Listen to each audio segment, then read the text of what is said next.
food. At sa mga nice na staff, umuulit-ulit kami dito. Salamat. Ulit. Ilang beses ba tayo kakasal? Ayan po. Unang sa lahat, nangingi po ako pagsalamat sa Panginoong Diyos. Pangalawa sa lahat po ng mga bisitang pumunta, dumalo, napagod, napuyat. Maraming salamat po sa lahat ng effort nyo. Salamat din po sa aking mga magulang na nakapunta. Kay Mama Wena, kay Mama Gemma. Maraming po sa mga pag-aasikaso.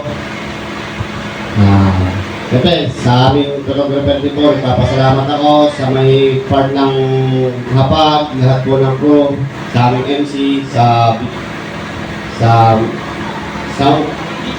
DJ. Maraming salamat po. Siguro pwede na, di ba?